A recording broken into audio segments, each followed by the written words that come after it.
Welcome to Yarok, the Desecrated. Hope you're excited. We've got a special matchup today. We're playing against Omnath Locus, brand new one, and we're playing against Tribal Kai from the EDH channel. So, really excited about this game. Be sure to check his channel out if you haven't seen this before, but let's have some fun. So, best of luck to Tribal.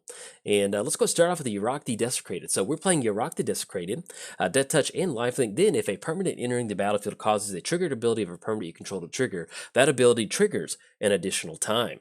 We're playing against Omnath, Locus of the Roil. Whenever Omnath enters the battlefield, it deals damage equal to any target equal to the number of elementals that you control. I don't know why it is so hard for me to get that. Whenever a land enters the battlefield under your control, put a +1 counter on target elemental that you control. If you control 8 or more lands, draw a card. Now, I recorded with Omnath earlier in the day, and for some reason, I thought it was 3 +1 counters on there. I just remember thinking like, huh? And opponent's off to a beautiful start. We've got Tribal Kai's off to a beautiful start. We got the Mana Crypt and the Crucible of Worlds. That is some good magic right there. Now, if we're looking at wanting to go for Cream of the Crop next turn, which I definitely want to do, I think what we need to do, or we could end up going for Baleful Strix. But either way, we just have one swamp. So the only thing that's going to come into play untapped is going to be Woodland Cemetery. So I think at this point, let's hold on to Baleful Strix. Let's just go and lead off with the Woodland Cemetery. I think that's fine. And then we can go for Cream of the Crop next turn. Yeah, I like that line of play. So anything else, we're going to go and pass the turn to our opponent. So yeah, we did cover both commanders. Let's give a quick shout out to our sponsors, MTGOTraders. If you want to build your very own Sultai Enter the Battlefield deck, they've got a ton of cards for you to choose from and a ton of value cards. So if you want to build a Sultai deck that is good at generating a ton of value, but hard at closing the game out, hey, head over to MTGOTraders.com. And let's say that you're in the market for a custom playmat or t-shirt or a dice bag. Be sure to check out inkgaming.com. You can use coupon code JOLT to get 10% off your order, or you can actually type in JOLT539 to check out some of the cool, some of my cool playmat designs. I've got a couple of different designs up there, and each set I'm going to be trying to releasing a new design that relates to the new set. So that's also something you can see. And last but not least, I started a Patreon. So if you'd like to contribute to my Patreon, there's a link down in the description below. You can get your name at the beginning or the ending of the credits, and sometime in the future, start to get some tokens. I'm going to be making some tokens, looking at getting them printed, different things like that. So that's just something you do want to keep in mind. So, but hey, now it's officially free time. If you're a token person, that's something you want to keep in mind. But now it is officially free time. We can have some fun. So we've got Golgari Charm. Yeah, I still think I like going for Cream of the Crop. That'll be good. And then next turn, we've got a lot of tap lands. We'll simply just go for the Scry, and then once we get down your Rock, that'll really allow us to kind of go from there. But yes, as far as your Rock goes, this particular deck, this is a very, very heavy creature deck. I think we're running in the neighborhood of 30 to 40 creatures, I think, somewhere in there. One of the main things that we are doing is we only have a few pieces of actual like counter removal, and that's going to be stuff like Abrupt Decay, Assassin's Trophy, Nature's Claim. If somebody gets down Topper Orb or something like that, that's going to completely shut down this Enter the Battlefield deck. So the only removal that we are running in here is going to be targeted removal that at least takes care of Orb or takes care of the Hushwing Griff. I think that's what it's called. I can't remember what it's called, but that stops Enter the Battlefield triggers. Outside of that, if you're building a very heavy creature board state, one of the things that you want to do is you want to be able to protect your board state. So we'll go cards like Golgari Charm. That does allow us to kind of catch some like goblins off guard, some token decks, -1/-1, but regenerate each creature that you control. Heroic Intervention, you want to be able to protect your board state. Your Rock is one of those commanders that we're trying to get as many creatures down as possible, and with your Rock, what we're going to end up doing is just, our creatures are our investment. That's our board state. So you want to be able to protect it. That's really important. So I guess at this point, opponent's off to a crazy start. Let's go ahead and go for a Temple of Deceit. Let's get the Scry going, the Scurry, the Fever, the Insanity, and that's going to be a fetch land on top. Yeah, you know what? Let's just go and put that on the bottom right now. We kind of want to cash into something to deal with some of this stuff. And then anything else, we're going to go and pass the turn over to our opponent. Do we have Baleful Strix? We could go for Baleful Strix if we wanted to. But a lot of this stuff, we really want to be able to cash in Sirach. Being able to go for Manglehorn, getting rid of Mana Crypt, getting rid of Crucible of Worlds. By the time we get down to your Rock and go for that, that's going to be a little bit rough. But I like holding on to it at this point right now. Plus the Mana Crypt triggers. Hopefully get lucky, deal some damage to them. But yeah, outside of the removal stuff in here, we've got pretty much every basic soul tie value creature in here. We've got Baleful Strix for card draw. We got Reclamation Sage for artifacts and enchantments. We got Mull Drifter for card advantage. Riverwise Augur, which is just you get the brainstorm effect. You're running a lot of we got old Omnath coming down. Okay, so did they make the land drop yet for the turn? So they end up going for, yeah, there you go. They're gonna end up with a lot of elemental triggers. And we'll see if we can do some setting up. But once you get down Omnath, Angry Omnath, that's going to be pretty hard. Now, we can get Baleful Strix down. That does kind of complicate it for our opponent just a little bit. But we'll see what we can do. So they're going to be swinging it for 5. That's going to knock us down to 25. And next turn, we're looking at Harbor. That's still going to come into play tapped. Okay, so let's see. So that's going to be Wooded Foothills. Yeah, I think we just end up going Temple of Malady. We'll end up with double scry. Yes, if we go Harbor, we'll get down Wooded Hills, and then if we end up going for, because we really need to stop this Crucible of Worlds, so let's go for Manglehorn, because we need to slow down these elementals really bad. So we're going to go Manglehorn on Crucible of Worlds. Would have liked to do this with Yarok on the battlefield, but if they don't have a land in the hand, we can at least stop these land drops once they crack the Catacombs. So we're going to go for Cream of the Crop. Look at the top X cards of our library. And yes, definitely use that ability. Bloodstained Mire. Yeah, both of these are cards that we just simply don't need. So let's go and crack Wooded Foothills. And that's the cool thing about Cream of the Crop in the Yarok deck, is that it's basically just kind of like a brainstorm style effect, which is really, really nice. Let's go for... Probably need another blue source. Definitely need another blue source. Let's go and grab Breeding Pool. Since we do have 3 black sources on the battlefield, have that come into play tapped. And then I'll take care of that Crucible of Worlds, and then hopefully we can kind of stabilize. If they were banking on using a lot of these fetch lands out of the graveyard with Crucible of Worlds, that does, yes, definitely want to use that ability. That's going to allow us to hopefully kind of keep some of this stuff in check. Then even if we just get down something like Baleful Strix, an Eternal Witness on Baleful Strix, bringing it back, something like that's going to allow us to hopefully keep some of these Omnath triggers in check. Now, we do have some good spot removal in here. We do have... Ravenous Chupacabra, that's going to allow us to deal with that creature with Omnath. We do also have Shriekmaw, which is going to allow us to kind of go for that targeted removal once we get down to Yarok. So even if something like a problematic creature like Omnath is on the battlefield, we can still at least deal with it. Let's get Omnath back over up top. I don't know why Omnath was hanging out down there. We'll get him over there. But you can see with Omnath just making land drops, it's going to be some really nice elementals once you cast Omnath, Locus of the Roil. Some pretty good stuff. And I don't know the order in which I'm releasing. I did record Omnath earlier, and it is a very, very fun deck. So hopefully you get to see that video. If you've already seen it, hopefully you enjoyed it. If you haven't seen it yet, hey, it's a pretty fun video. But one of the cool things about Omnath is you can just deal damage equal to those elementals, and that is such a strong effect. So at this point, it is looking a little clunky for us right now. We are looking at just simply tapping out for Yarok and then passing the turn, which is going to be a little bit clunky for us. And then we're going to have 6 damage up top, just going to put us down to 18. And then that's going to be 10 with the elemental swinging across, and then Omnath. Yeah, that's going to be pretty rough. So let's see how they decide to swing in. And I think at this point we just block on Omnath, because that's going to be 13. It's going to put us all the way down to 5. And I just don't think there's much we can do about this. Let's see. We almost need to rip into like some sort of board wipe. A Tireless Tracker definitely does not get it done. And we're going to go and let them swing this one out, but I think this is going to be it. So we'll go and lead off with, we'll at least get down Yarok. That way we have Death Touch to threaten something. But I think this is this is going to be a good game to our opponent. You can definitely see where, Cream of the Crop, getting those double at the end of the battlefield triggers is a really nice effect. So we'll put Rampaging Balos on top. Put those on the bottom in any order. Get another Cream of the Crop trigger. And then even something like Bramble Sovereign, which is really good. So put those on the bottom, then anything else we're going to pass turn to our opponent. But they're going to get on this one. They're going to be able to swing in with the elementals. They're going to get the Mana Crypt. I doubt they're going to get a ton of Mana Crypt triggers and go all the way down to 0 somehow. But you can definitely see we're getting down Omnath and simply just making land drops with Omnath, Locus of the Roil. Really, it makes for a really nice board state. So they're going to swing in. That's going to get us all the way down to some big negative number.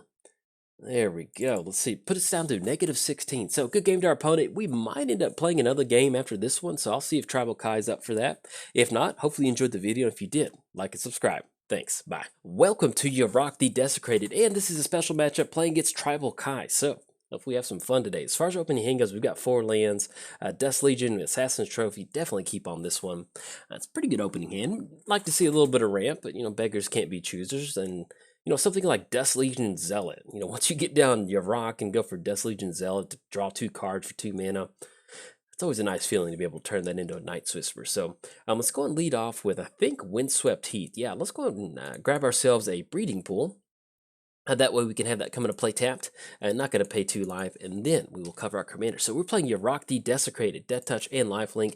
If a permanent entering the battlefield causes a triggered ability of a permanent you control to trigger, that ability triggers an additional time. Now, that does say permanent, so that's going to be in land. So let's say we have some of the Scry. Scry lands, the Temple lands, it's going to be double Scries, Scurry, the Fevers, which is always nice. Even stuff like Guardian Project, enters the battlefield, cash in a card draw. That's going to be double card draw. So there's some really nice effects in Yarok. It's the fact that you can just double all of your permanents. That is a very nice effect. So we run into Krosan Grip. Probably going to use Krosan Grip on an exploration, but by the time we take advantage of it, they've probably already got the value out of it. So do we want to end up going for Overgrown Tomb? You know what? I think we want to go for Dust Legion Zealot. I think that'll be good. We could wait for this with Yarok, but at this point, we just want to start getting our hand moving. So we're going to start going for some card draw. Let's get, Bramble Sovereign. That's going to be good. And then we can go for Krosan Grip next turn. That'll be, I think I kind of like that lineup play. Then we're going to go and pass the turn over our opponent. So we're playing against Omnath, Locus of the Roil. Whenever Omnath enters the battlefield, it deals damage equal to any target equal to the number of elementals that you control. Then whenever a land enters the battlefield under your control, put a +1 counter on target elemental that you control. If you control 8 or more lands, draw a card. So we're going to see Exploration really putting in some work. But I think by the time we end up going for Krosan Grip, I think we might as well just go and pass on it. So I think that'll be okay. Now, our opponent does have the option to go for the 0 ability. I have played with the new Chandra. She's actually really good. If you just use that 0 ability, it's just going to basically plus it up and kind of make it a little bit hard. But if they want to swing in for 2 elementals, we'll definitely take this damage. It's going to push in for 2. That's going to put us down to 26. And then you might hear Sturgill. We're about to go for a walk, so he's really excited to go for a walk. Okay, so we've got Krosan. Yeah, I still think we could go for Assassin's Trophy on Chandra, but we're okay with those elementals coming down right now. So let's go and lead off with Overgrown Tomb. Yeah, I think that'll be good. So we go for Overgrown Tomb. That's going to come into play tap, because that puts us on Bramble for next turn, and then we go for Sirach. If we want to go for Chandra, we could. I think if they're playing any more sort of Planeswalkers in the deck, we would kind of want to watch out for that. But we'll still go and swing at Chandra, just get a little bit of clock on there. But I think at this point, we're just going to slowly wait till we can get Sirach down. And we'll just hold on to Assassin's Trophy and Krosan Grip on something that's a little bit more scary. Because depending on how you build Omnath, there's some really nice effects that you can go for. Simply being able to kind of amplify tokens on the battlefield. Let's say you have Panharmonicon. There's just a lot of different things that you can do that really kind of amplify your board state. So that's just simply going to be 3 damage. Yeah, that's fine. We'll take that up top. And if we end up going for Assassin's Trophy on Omnath, that does give them the option of getting extra land. If they make the land drop, that's definitely going to be a pretty good thing. So I think at this point, we're simply just going to go ahead and let that damage come across. I don't think we really want to deal with Omnath. Now, it does, if they start making a few land drops, getting a few elementals, we can try to time it with Assassin's Trophy. We might end up going for that.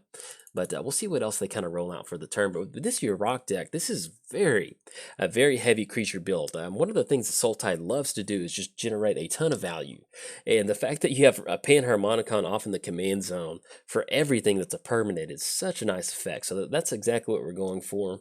And so, we've got everything you need in here. We've got Fleshbag Marauder to go for extra sacrifices. We got Mana War to kind of send creatures back to our opponent's hand. We've got Muldritcher for card advantage. We just have a lot of really good stuff that really end up being a ton of value. So really nice commander for this effect. I'm drawn to Ancient Tomb.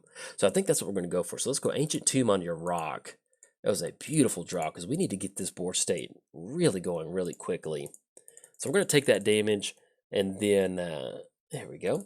Have Yarok enter the battlefield, and that keeps us open on going for Bramble Sovereign next turn. If we finally run into another creature that has the enter the battlefield effect, I'm going to go for that Bramble Sovereign activation.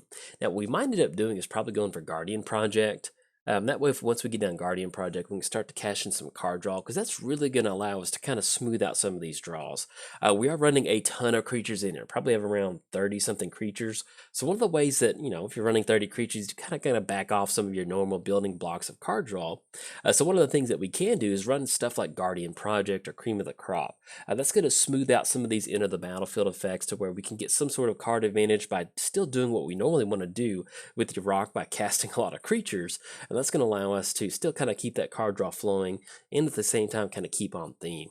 One other thing that we do want to run in this Yarok deck, or at least I would highly suggest, is running some sort of board insurance. To run something like Heroic Intervention, maybe go Gary Charm, where you can regenerate your creatures.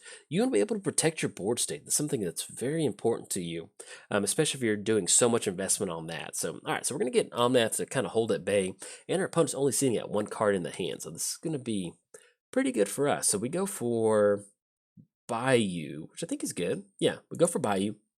It's going to put us at 1, 2, 3, 4, 5, 6. That's going to be 6 total mana. And I think, yeah, let's go for Guardian Project. Actually, let's do this first. So we go for Nature's Lore. Yeah, because that's going to be an extra lane on the battlefield. We can go for Tropical Island. And that's going to be Bramble Sovereign. Actually, we're going to go for Guardian Project. Excuse me. Guardian Project. With our opponent having Urborg down, that's going to allow... Why they got Urborg in there? I guess if they have some of the... That is very interesting. I'll have to talk to Tribal after this game and figure out what that's about. But yeah, with Urborg, if you're wondering what Urborg's about, you can basically just... it has no black mana symbol in there, so you can run Urborg in any commander deck. In fact, I've run it in Darien before. You can use Karma and Urborg to deal a bunch of damage. You get a lot of tokens on the battlefield, so that's always kind of a cool thing to run. So at this point right now, but yeah, well, I'll have to talk to Tribal after to see what this Urborg's about. But with Cross and Grip, maybe it's kind of help with an Ancient Tomb or something. So we'll probably end up going Bramble next turn. That's going to be an extra card draw, because we do need to start getting a few extra tokens down. Even if these elementals start swinging in, there are only 2 of them, that's still going to add up really quick. I'm probably not going to block with the Yarok, just in case there's some sort of random deal 3 or 4 damage to creatures on the battlefield. We want to make sure that Yarok sticks on the battle. Ooh. Okay, so it's going to be Bane of Progress. That's going to deal with Guardian Project. And that will be a 5/5 elemental. So at this point, that does stink that we lost Guardian Project, but with Bramble Sovereign, that still allows us to generate some sort of value. And we can still end up going for Assassin's Trophy on Bane of Progress. But with that sitting at a 5/5, I think we're okay. But with our opponent, kind of spreading the different counters out, that does kind of diversify whatever sort of risk that they have. So we'll see how we want to settle the score on this. All right, so I'm going to be swinging with Omnath Elemental Token. That's going to be 9. We'll go and let that come across. That's going to put us down to 13. That's going to be 7 total commander damage. So let's see what we rip into. If we rip... Ooh, Cultivate. Okay, that's not too bad. So let's go Island for the turn. So we're going to have 1, 2, 3, 4, 5, 6, 7. And we have up to 8 total mana. So I think at this point, we just go Bramble Sovereign, just to have a 4/4 blocker on the battlefield. And then that still keeps us open on Assassin's Trophy, on Bane of Progress. Yeah, I think I kind of like that. Because we can still block on the elementals if that's what they end up creating. Yeah, because we need to have some sort of answer for this Bane of Progress. So let's just go and pass the turn. We're going to go kick it back over there. But as long as we just keep Omnath on the battlefield, if they want to keep putting +1 counters on Omnath, that's perfectly fine. And we can basically just keep our fingers crossed that we can keep chump blocking. That's kind of what we do. So once we run into another creature, that'll really kind of help us out. We're going to wait for them to target their creature. Okay, Bane of Progress is exactly what we want to see. If they do want to swing in with Omnath, we might take it. But here's the other downside. If we end up taking that hit from Omnath, I still think we do. Yeah, because they got 2 cards in the hand. I think we still end up taking it. That's going to be 14 commander damage. I will still end up going for Assassin's Trophy. All right, actually, they're not going to swing in with Bane of Progress. That's going to be 7. That's going to be 9. If that's the case, I think we just let this go through. Because we can chump block on Omnath, but if we're going to close this game out, we need to have some sort of overlapping value on the board. Let's still go and block on both of these tokens. Get rid of those tokens. That's going to be 7. That's going to be 14 commander damage. It's going to put us down to 6. And I've only got 2 cards left in the hand, so I think I'm okay with these attacks. and we'll see what we can do with Assassin's Trophy. Search for Azcanta. Okay, we can definitely manage to search for Azcanta. That's something that we can deal with. And that's going to be one more card left in their hand. And if you hear a little squeaking, that's, oh, Baked Potato Failware Stone. Okay. So we can untap next turn. That does give us a little bit more option. We do have Crossing Grip if we want to go for Search for Azcanta. If we want to deal with Failware Stone, that's something we can do. Do we want to tap down? They're going to go for Ancient Tomb, blasting that land. So I guess in response to that, let's just go Crossing Grip on Search for Azcanta. So we're going to tap down black, we're going to go green, and then tap down Breeding Pool. So we're going to Crossing Grip on Search for Azcanta. Now at this point, if we rip some sort of enter the battlefield destruction, or even something like a Mana War, bouncing it back, we'll be in a really good spot. All right, so they're going to sacrifice those tokens. Cream of the Crop. Okay. So that does not do us any good. We can go for Cultivate to get a few extra lands down. So let's do this. So we go for Cream of the Crop. That's going to be 1-2. We go for Cultivate. That's going to be an extra land drop for the turn. I still think we can stick around. It's not looking good, but we can still stick around because that's going to be Assassin's Trophy and Cream of the Crop. And what we'll do is we'll do this during their, whenever they decide to swing in. Now, since there is Herbivore, we're going to split this one down the middle. We're going to go Forest and Island. Let's go ahead and put the Forest onto the battle. Actually, we'll put the Island on the battlefield. Forest goes into our hand. We'll go for Cream of the Crop. And then, yeah, we're simply just going to go and pass the turn. So that does put us on going for Assassin's Trophy. If they do swing in Omnath, that's fine. We'll probably end up having to finally chump block on Bramble Sovereign. But unfortunately, we just haven't been running into a lot of creatures. We are running around 30 creatures in here. So even something like Muldrifter or Riverwise Augur, allowing us to kind of get some sort of card advantage, really does help us kind of push the game plan. But let's see what they end up getting down. All right, it's just going to be a land for the turn. So that's doable. And the only downside is with Chandra, getting those two elementals on the battlefield, that's going to make it a little bit hard for us to kind of block, because we can take one hit from our opponent, but and that still leaves us on an open Assassin's Trophy. So let's see how they decide to swing in. Oh no, so they're going to go for Chandra Flamecaller. Okay, so it's going to be 2/3/1 elementals with haste. I think that's going to seal the deal right there. Yeah, because 1, 2, 3, 4, 5. Now we can't, if they swing in with Omnath, we might, that's going to be 3, 6, 7, 8. We might be able to survive if they don't swing at the entire crew, but I can't imagine our opponent not going for the elementals. Actually, okay, they go for the 0 ability. It's going to be a few extra elementals. Deals 5 damage to each creature. Okay, so that's going to get rid of Yarok and get rid of Bramble Sovereign. Okay, that's going to put us down to 1. It's going to send Yarok back to the command zone. Let's see how they decide to swing in. More than likely, they're going to swing in both of them. We still have Assassin's Trophy, which is going to be good. But I think either way, yeah, because we need to go Assassin's Trophy on Omnath. It's going to send it back to the command zone. That's going to be 8. That's going to put us down to 1. So we'll see what we draw into. Almost kind of need some sort of life gain, but even then, with us being down to 1, they just go for the 0 build with 2 elementals, and that's going to be really rough for us. So let's see. That's going to put us, see what we top deck into. Not a land. Oh, Watery Grave. Right, we're going to shock this one in, and we could go for your rock, but like I mentioned with these elementals, that's not going to get it. So good game to our opponent. Unfortunately, we just couldn't get a lot of creatures going. Well, actually, we can't pay that 2 life. We'll just go and, yeah, we'll still just go and get down your rock. But they're going to be able to get it. Yeah, if we have Cream of the Crop down and we get a few extra things going, I think maybe this game's a little bit differently, but our opponent was able to keep the pressure going turn after turn. And you can definitely see where Cream of the Crop in a deck like this is pretty good. There's some of our creatures. All right, so we'll put Venser on top and put these on the bottom in any order. Another Cream of the Crop trigger. Definitely use that ability. And then, yeah, even if we run into Deep Forest Hermit, if we just hit some sort of creature that allows us to build up a board state. But that is how Magic goes sometimes. Sometimes you don't draw into the stuff that you need, and our opponent capitalized on that and got some good elementals down. Like I mentioned, those 2 elementals turn after turn that slowly chipped away at our life total, and they're able to get it, and that Bane of Progress was really, really rough. So a good game to our opponent. It's always fun to get in a good game with Tribal Kai. And you can definitely see what we're trying to go for with Yarok, being able to kind of amplify these enter the battlefield effects. So we'll definitely be playing more Yarok into the future. But let's go for the flavor win with Omnath entering the battlefield. Oh, yes, that is beautiful. And it's going to put us down to, I think, -3. So I'll definitely take an Omnath Locus of the Omnath splashing creek water on our face. So anyways, good game to our opponent. And if you enjoyed the video, like and subscribe. Thanks. Bye.